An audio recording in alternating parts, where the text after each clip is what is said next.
Stop caring, 2 words, easier to say than anything, harder to do than everything, and more powerful than anything you have ever tried. Because stopping is not what people think it is. When most people hear stop caring, they hear give up, become cold, stop trying, walk away from everything that matters. They hear the version of not caring that looks like defeat, like someone who got tired and quit. That is not what this is.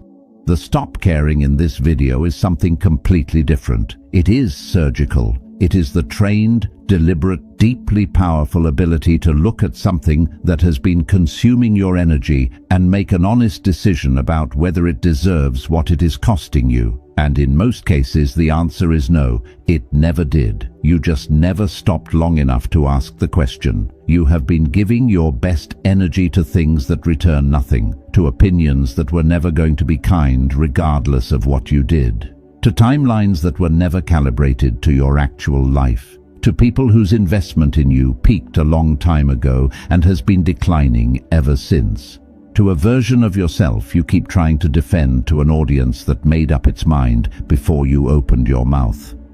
And the cost is not just the energy. The cost is what that energy could have built if it had gone somewhere worth going. Every hour spent managing perceptions is an hour not spent building realities.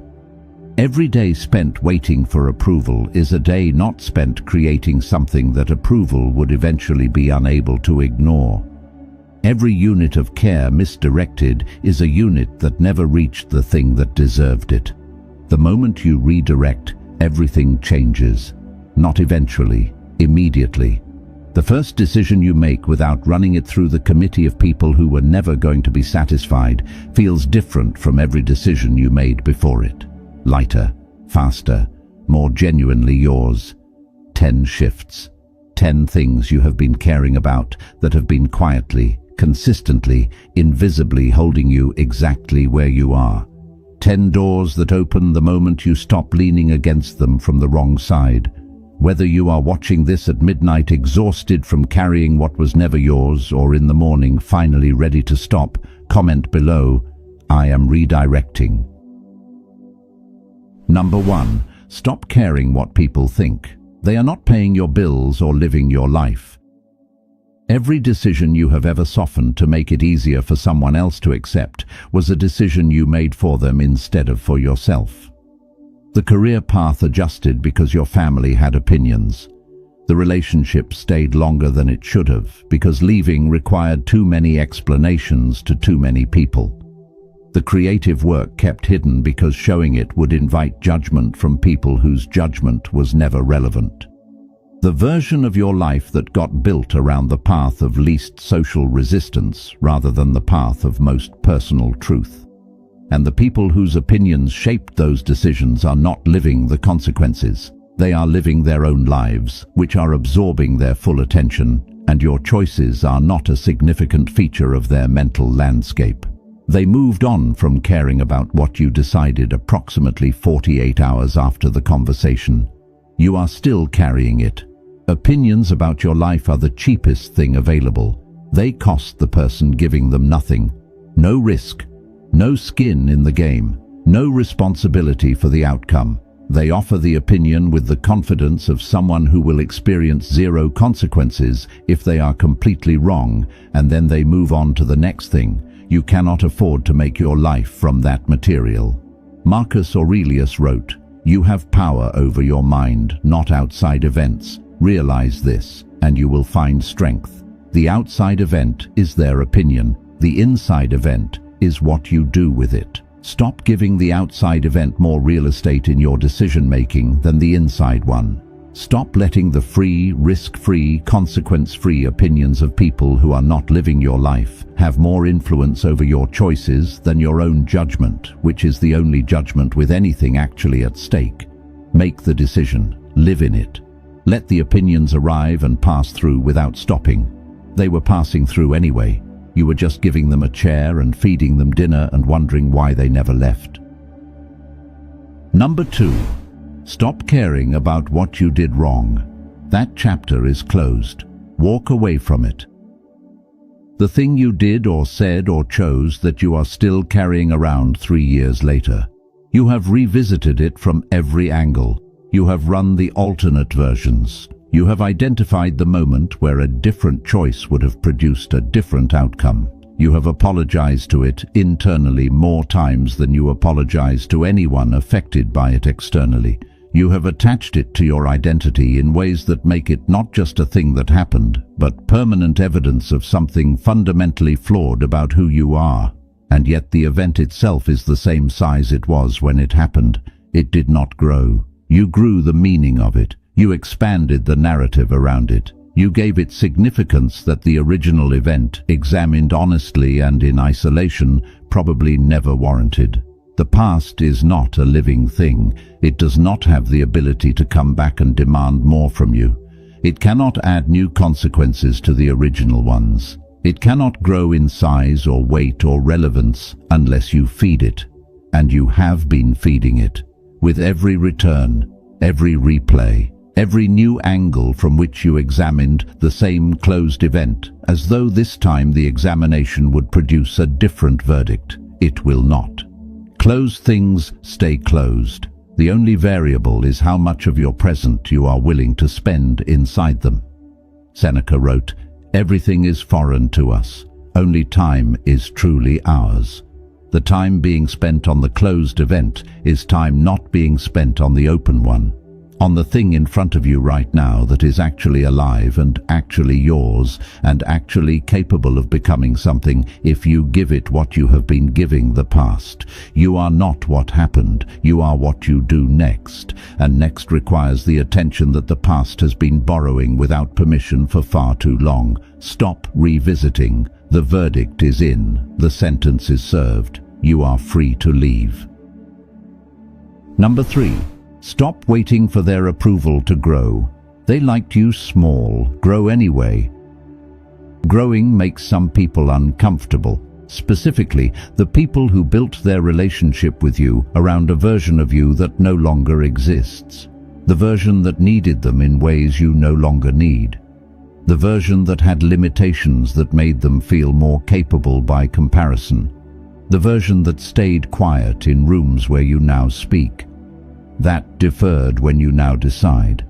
That apologized for things you now simply move past without ceremony. They will not applaud the growth. They will resist it, not necessarily with cruelty, with the specific behavior of people who find the new version of you confusing, who respond to your directness as aggression, who call your boundaries difficult, who interpret your confidence as arrogance and your independence as distance and your refusal to shrink back into the familiar shape as some kind of personal rejection. You cannot grow with their permission. The permission will not come from the people who benefited from the limitations. Waiting for it means waiting inside the limitations, indefinitely. Epictetus wrote, "If you want to improve, be content to be thought foolish and stupid with regard to external things." The approval of the people who preferred you smaller is not approval worth having. What they are approving of when they approve is the caged version, the one that fit their expectations and their comfort and their own unexamined need to have you remain exactly where you were, so that the map of the relationship they built around you did not require redrawing. Grow anyway. Without announcement, without seeking their agreement that the growth is valid, without offering them a say in the direction or the pace or the eventual destination of a life that has always been yours to direct. The people who belong in your next chapter will meet you there. They do not need you to come back to the last one to collect them. Number 4. Stop worrying about what has not happened yet. You are bleeding energy on nothing. At some point, the planning stopped being useful and became a way of inhabiting a future that does not exist yet in order to avoid being fully present in the one that does. The mental rehearsal of the conversation that has not happened. The anxious simulation of how the thing you are waiting for might go wrong. The constant background calculation of what could fail and how badly and in which order and what the consequences would cascade into. the management of imaginary futures as though the managing were a form of protection against them. It is not protection, it is just suffering in advance of things that may never arrive. And the suffering consumes the same cognitive resources as actual problem solving. Your brain cannot fully distinguish between a real crisis and a vividly imagined one at the physiological level. The anxiety response runs, the cortisol rises, the quality of thinking in the actual present moment degrades because the processing power is being rerouted to manage an emergency that exists only in the simulation. You are solving problems that do not exist yet with the resources you need for the ones that do, and the trade is catastrophically bad. Marcus Aurelius wrote, "Confine yourself to the present. Never let the future disturb you. You will meet it, if you have to, with the same weapons of reason which today arm you against the present. The future problem, if it arrives, will be met by a version of you that has had the intervening time to prepare for it. A version with more information than you currently have. More context, more resources accumulated from the time between now and then. That version will handle it with what it has. But that version cannot be built if you are spending the intervening time managing the problem in advance rather than building the capability that would actually help when it arrives. Release the simulation. Come back to what is actually in front of you. This moment is the only one where anything can actually be done. Act here, build here, everything else is weather." Number 5. Stop being loyal to people who are not loyal to you. That is not loyalty. That is loss. Loyalty is one of the most exploited virtues available. You stayed.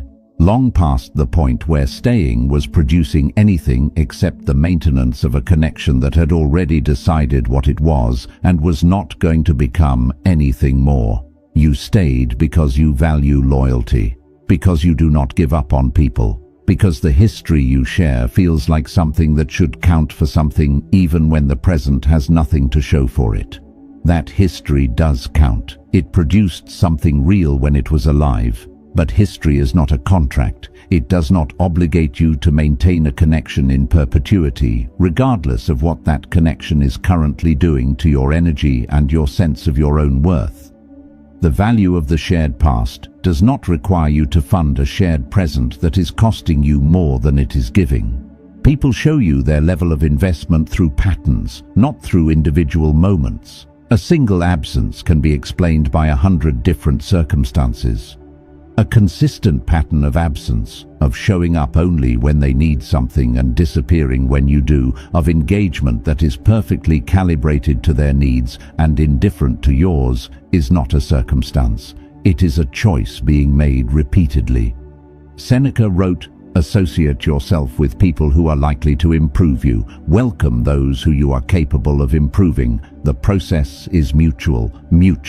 If the process is not mutual, it is not a relationship. It is a service arrangement where you are the service and they are the customer, and the customer has no particular loyalty to any single provider as long as the service remains available. Stop funding the arrangement with your loyalty. Loyalty given to someone who is not reciprocating, it is not nobility, it is a subsidy, and the subsidy is being paid from a budget that has better uses. Release the ledger, not with anger. With the clean, honest recognition that some connections ran their course, and the most respectful thing available to both people is to acknowledge that rather than perform a continuation that neither of them is fully invested in. Number 6. Stop explaining yourself to people who will never get it. The right people already do. You have been translating yourself for the wrong audience, rephrasing the same idea in different words, hoping one of the versions will finally land. Adjusting your presentation to the preferences of whoever is in the room, softening the edges of your thinking to avoid the friction of being genuinely, specifically, distinctly yourself in a way that not everyone will immediately receive. Walking out of conversations feeling like you said everything except the most important thing, because the most important thing would have required too much explanation to be worth the attempt. The translation is expensive. It costs you authenticity with every draft. And the translated version of yourself, however well received, is not you. It is a version engineered for reception. And a version engineered for reception is a version that has been subtly distorted away from whatever made you worth knowing in the first place. The right people do not require the translation. They encounter the unedited version, and something connects that does not require explanation. They follow your thinking without a guided tour. They receive what you actually said rather than the simplified version. They are not confused by your complexity. They find it interesting. Lao Tzu wrote, "Those who know do not speak. Those who speak do not know." The version of you that speaks to be understood by everyone ends up being understood by no one specifically. The depth required for genuine connection cannot be maintained while simultaneously managing the breadth of universal accessibility. You have to choose. Either speak to everyone in the language that reaches everyone, which is shallow, or speak to yourself clearly and find that the people who were built for your frequency find you in the honesty. Stop translating. Say the actual thing, in the actual way it forms in you, without the courtesy edit, without the audience management, without the preemptive softening of something that has not been received yet, and that might land exactly right if you would just let it arrive in its original form.